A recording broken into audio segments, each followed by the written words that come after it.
से बोलिए प्रिय भक्तगणों, जय माता संतोषी की। नमस्कार प्रिय भक्तगणों, स्वागत है आप सभी का आपके अपने चैनल ज्ञानेट में। आप सभी का दिन शुभ और मंगलमय हो। श्रोताओं, आज वैशाख मास का शुक्रवार है। शुक्रवार का दिन माँ संतोषी को समर्पित होता है, जिसे संतोषी माता की कथा भी कहा जाता है। आज के दिन माँ संतोषी की कथा श्रवण करने से साधक के सभी मनोरथ शीघ्र ही पूर्ण होते हैं। यह एक धार्मिक कहानी है जो हिंदू धर्म में शुक्रवार के दिन विशेष रूप से अवश्य ही रसपान की जाती है।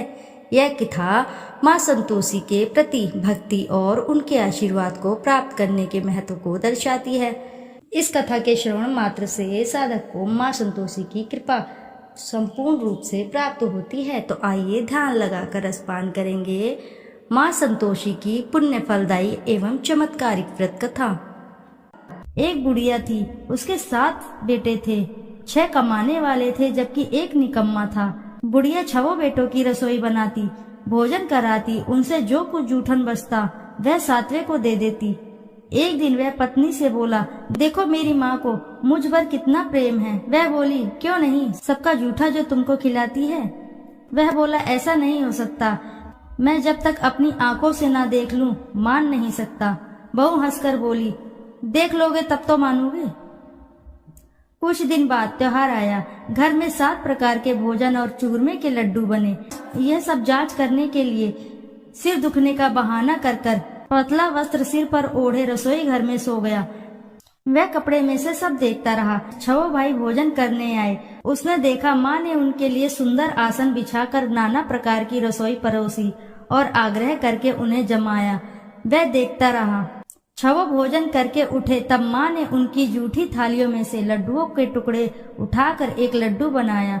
जूठन साफ कर बुढ़िया माँ ने उसे पुकारा, बेटा 6 भाई भोजन करके चले गए, अब तू ही बाकी है, अब तू कब खाएगा।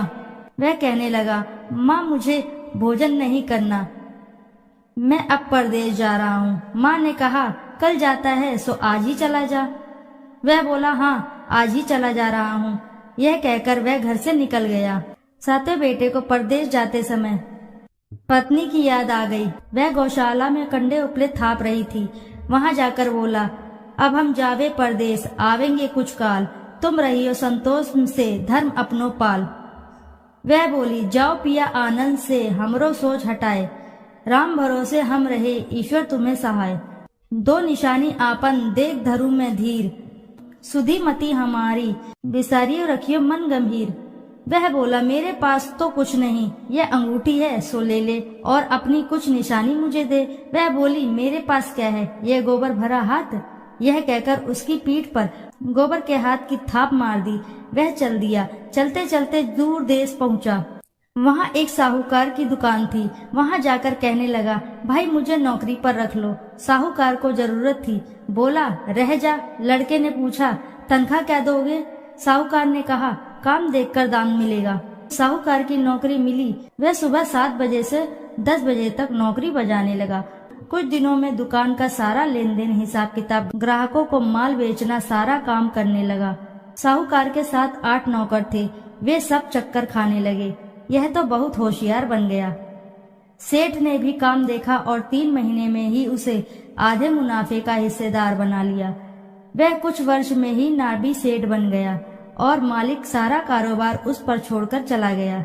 इधर उसकी पत्नी को सास ससुर दुख देने लगे। सारी गृहस्थी का काम करा के उसे लकड़ी लेने के जंगल में भेजते। इस बीच घर के आटे से जो भूसी निकलती है उसकी रोटी बनाकर रख दी जाती और फूटे नारियल की नारेली में पानी। एक दिन वह लकड़ी लेने जा रही थी। रास्ते में बहुत सी स्त्रियां संतोषी माता का व्रत करती दिखाई दी। वह वहां खड़ी होकर कथा सुनने लगी और पूछा, बहनों तुम किस देवता का व्रत करती हो और उसके करने से क्या फल मिलता है। यदि तुम इस व्रत का विधान मुझे समझाकर कहो तो मैं तुम्हारा बड़ा ही एहसान मानूंगी। तब उनमें से एक स्त्री बोली, सुनो, यह संतोषी माता का व्रत है। इसके करने से निर्धनता, दरिद्रता का नाश होता है और जो कुछ भी मन में कामना हो वह सब संतोषी माता की कृपा से पूरी होती है। तब उसने उस व्रत की विधि पूछी। वह भक्तिनी स्त्री बोली, 1.25 आने का गुड़, चना लेना, इच्छा हो तो 5.25 आने का लेना या 1.25 रुपए का भी सहूलियत के अनुसार लाना, बिना परेशानी और श्रद्धा व प्रेम से जितना भी बन पड़े सवाया लेना, प्रत्येक शुक्रवार को निराहार रहकर कथा सुनना, इसके बीच क्रम टूटे नहीं, लगातार नियम पालन करना, सुनने वाला कोई ना मिले तो घी का दीपक जलाकर उसके आगे या जल के पात्र को सामने रखकर कथा कहना। जब यह कार्य सिद्ध हो जाए नियम का पालन करना और कार्य सिद्ध हो जाने पर व्रत कथा का उद्यापन करना। 3 मास बीतने पर माता फल अवश्य ही पूर्ण करती हैं। यदि किसी के ग्रह खोटे भी हों तो भी माता वर्ष भर में कार्य सिद्ध करती हैं। फल सिद्ध होने पर उद्यापन करना चाहिए, बीच में नहीं। उद्यापन में 2.5 सेर आटे का खाजा और इसी परिणाम से खीर तथा चने का साग 8 लड़कों को भोजन कराना। जहाँ तक मिले देवर जेठ भाई बंधु के हों, ना मिले तो रिश्तेदार और पास पड़ोसियों को भी बुला सकते हैं। उन्हें भोजन करा यथा शक्ति दक्षिणा दे माता का नियम पूरा करना है। उस दिन घर में खटाई न खाना। यह सुन गुड़िया की बहू चल दी। रास्ते में लकड़ी के बोझ को बेच दिया और उन पैसों से गुड़ चना ले माता के व्रत की तैयारी कर आगे चली और सामने मंदिर देखकर पूछने लगी, यह मंदिर किसका है? सब कहने लगे, संतोषी माता का है। यह सुनकर माता के मंदिर में जाकर चरणों में लौटने लगी। दीन हो विनती करने लगी, माँ मैं निपट अज्ञानी हूँ, व्रत के कुछ भी नियम नहीं जानती हूँ, मैं दुखी हूँ। हे माता जगत जननी मेरी दुख दूर करो, मैं तेरी शरण में हूँ। माता को दया आई। एक शुक्रवार बीता कि दूसरे को उसके पति का पत्र आया और तीसरे शुक्रवार को उसका भेजा हुआ पैसा आ पहुँचा। यह देख जेठ जेठानी मुंह सिकोड़ने लगे, लड़के ताने देने लगे। काकी के पास पत्र आने लगे, रुपया आने लगा। अब तो काकी की खातिर बढ़ेगी। बेचारी सरलता से कहती, भैया कागज आए, रुपया आए, हम सबके लिए अच्छा है। ऐसा कहकर आंखों में आंसू भरकर संतोषी माता के मंदिर में मातेश्वरी के चरणों में गिरकर रोने लगी। माँ मैंने तुमसे पैसा कम मांगा है, मुझे पैसे से क्या काम है, मुझे तो अपने सुहाग से काम है, मैं तो अपने स्वामी के दर्शन मांगती हूँ। तब माता ने प्रसन्न होकर कहा, जा बेटी तेरा स्वामी भी आएगा। यह सुनकर खुशी से बावली होकर घर में जा काम करने लगी। अब संतोषी माँ विचार करने लगी, इस भोली पुत्री को मैंने कह तो दिया कि तेरा पति आएगा, लेकिन कैसे? वह तो इसे स्वप्न में भी याद नहीं करता। उसे याद दिलाने को मुझे ही कुछ करना पड़ेगा। इस तरह माताजी उस बुढ़िया के बेटे के पास जा स्वप्न में प्रकट होकर कहने लगी, साहूकार के बेटे सो रहा है या जागता है? वह कहने लगा, माता सोता भी नहीं जागता भी नहीं हूँ, कहो क्या आज्ञा है? माँ कहने लगी, तेरे घर बार कुछ है कि नहीं?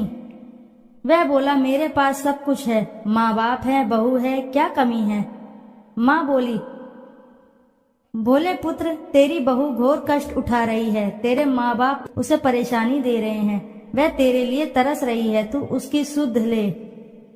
वह बोला, हाँ माताजी यह तो मालूम है, परंतु जाऊं तो जाऊं कैसे? परदेश की बात है, लेन देन का कोई हिसाब नहीं, कोई जाने का रास्ता नहीं आता, कैसे चला जाऊं? माँ कहने लगी, मेरी बात मान, सवेरे नहा धोकर संतोषी माता का नाम ले, घी का दीपक जलाकर दंडवत कर दुकान पर जा बैठ। देखते ही देखते सारा लेन देन चुक जाएगा, जमा का माल भी बिक जाएगा, सांझ होते होते धन का भारी ठेल लग जाएगा। अब बूढ़े की बात मानकर वह नहा धोकर संतोषी माता को दंडवत घी का दीपक जला दुकान पर जा बैठा। थोड़ी देर में देने वाले रुपया लाने लगे, लेने वाले हिसाब लेने लगे, खरीदार नगद दाम दे सौदा करने लगे। शाम तक धन का भारी ठेल लग गया। मन में माता का नाम ले, चमत्कार देख प्रसन्न हो घर ले जाने के वास्ते गहना कपड़ा सामान खरीदने लगा। यहाँ काम से निपट तुरंत घर को रवाना हुआ। उधर उसकी पत्नी जंगल में लकड़ी लेने जाती, लौटते वक्त माता जी के मंदिर में विश्राम करती। वह तो उसके प्रतिदिन रुकने को जो भी स्थान ठहरा, धूल उड़ती हुई देख वहाँ माता से पूछती है, हे माता यह धूल कैसे उड़ रही है? माता कहती है, हे पुत्री तेरा पति आ रहा है, अब तू ऐसा कर लकड़ियों के 3 बोझ बना ले, एक नदी के किनारे रख और दूसरा मेरे मंदिर व तीसरा अपने सिर पर। तेरे पति को लकड़ियों का गट्ठर देख मोह पैदा होगा, वह यहाँ रुकेगा, नाश्ता पानी खाकर माँ से मिलने जाएगा। तब तू लकड़ियों का बोझ उठाकर जाना और चौक में गट्ठर डालकर जोर से आवाज लगाना, लो सासू जी लकड़ियों का गट्ठर लो, भूसी की रोटी दो, नारियल के खोपड़े में पानी दो, आज मेहमान कौन आया है।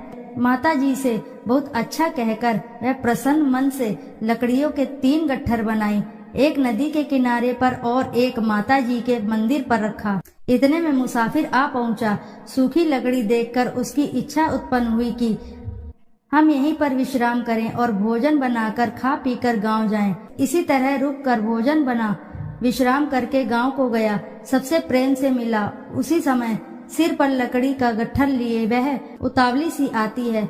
लकड़ियों का भारी बोझ आंगन में डालकर जोर से 3 आवाज देती है, लो सासू जी लकड़ियों का गट्ठर लो, भूसी की रोटी दो, आज मेहमान कौन आया है। यह सुनकर उसकी सास बाहर आकर अपने दिए हुए कष्टों को भुलाने हेतु कहती है, बहू ऐसा क्यों कहती हो, तेरा मालिक ही तो आया है, आ बैठ, मीठा भात खा, भोजन कर, कपड़े गहने पहन। उसकी आवाज सुनकर उसका पति बाहर आता है। अंगूठी देखकर व्याकुल हो जाता है। माँ से पूछता है, माँ यह कौन है। माँ बोली, बेटा यह तेरी बहू है, जब से तू गया है तब से सारे गांव में भटकती फिरती है, घर का कामकाज कुछ करती ही नहीं, 4 पहर आकर खा जाती है। वह बोला, ठीक है माँ, मैंने इसे भी देखा और तुम्हें भी, अब दूसरे घर की ताली दो, उसमें रहूंगा। माँ बोली, ठीक है, जैसी तेरी मर्जी। तब वह दूसरे मकान की 3री मंजिल का कमरा खोलकर सारा सामान जमाया। एक दिन में राजा के महल में जैसा ठाट बाट बन गया। अब क्या था, बहू सुख भोगने लगी। इतने में शुक्रवार आया। उसने पति से कहा, मुझे संतोषी माता के व्रत का उद्यापन करना है। पति बोला, खुशी से कर लो। यह वह उद्यापन की तैयारी करने लगी। जिठानी के लड़कों को भोजन के लिए कहने गई। उन्होंने मंजूर किया, परंतु पीछे से जिठानी ने अपने बच्चों को सिखाया, देखो भोजन के समय खटाई मांगना, जिससे उसका उद्यापन पूरा ना हो। लड़के खाने आए, खीर खाना पेट भर खाया, परंतु बाद में खाते ही कहने लगे, हमें खटाई दो, खीर खाना हमको नहीं भाता, देखकर आरुचि होती है। वह कहने लगी, भाई खटाई किसी को नहीं दी जाएगी, यह तो संतोषी माता का प्रसाद है। लड़के उठ खड़े हुए, बोले, पैसे लाओ। बोली बहू कुछ जानती नहीं थी, उन्हें पैसे दे दिए। लड़के उसी समय हट करके इमली खटाई ले खाने लगे। यह देखकर बहू पर माता जी ने कोप किया। राजा के दूत उसके पति को पकड़कर ले गए। जेठ जेठानी मनमाने वचन कहने लगे, लूट लूट कर धन इकट्ठा कर लाया था, अब सब मालूम पड़ जाएगा, जब जेल की मार खाएगा। बहू से यह सहन नहीं हुए। माता संतोषी से मांगी माफी। रोती हुई माता जी के मंदिर गई। कहने लगी, हे माँ, तुमने क्या किया। हंसाकर अब भक्तों को रुलाने लगी। माता बोली, बेटी तूने उद्यापन करके मेरा व्रत भंग किया। वह कहने लगी, माता मैंने कुछ अपराध किया है, मैंने तो भूल से लड़कों को पैसे दे दिए थे, मुझे क्षमा करो, मैं फिर तुम्हारा उद्यापन करूंगी। माँ बोली, अब भूल मत करना। वह कहती है, अब भूल नहीं होगी। अब बतलाओ वे कैसे आएंगे। माँ बोली, जा पुत्री, तेरा पति तुझे रास्ते में आता मिलेगा। वह निकली, राह में पति आता मिला। वह पूछी, कहाँ गए थे। वह कहने लगा, इतना धन जो कमाया है उसका टैक्स राजा ने मांगा था, वह भरने गया था। वह प्रसन्न हो बोली, भला हुआ, अब घर चलो। कुछ दिन बाद फिर शुक्रवार आया। फिर किया व्रत का उद्यापन। वह बोली, मुझे फिर से माता का उद्यापन करना है। पति ने कहा, करो। बहू फिर से जेठ के लड़के को भोजन को कहने गई। जेठानी ने 1-2 बातें सुनाई और सब लड़कों को सिखाने लगी, तुम सब लोग पहले ही खटाई मांगना। लड़के भोजन से पहले कहने लगे, हम खीर नहीं खानी, हमारा जी बिगड़ता है, कुछ खटाई खाने को दो। वह बोली, खटाई किसी को नहीं मिलेगी, आना हो तो आओ। वह ब्राह्मण के लड़के को लाकर भोजन कराने लगी। यथाशक्ति दक्षिणा की जगह 1-1 फल उन्हें दिया। संतोषी माता प्रसन्न हुई। माता की कृपा होते ही 9वें मास में उसके चंद्रमा के समान सुंदर पुत्र प्राप्त हुआ। पुत्र को पाकर प्रतिदिन माता जी के मंदिर को जाने लगी। माँ ने सोचा, यह रोज आती है, आज क्यों न इसके घर चलूं।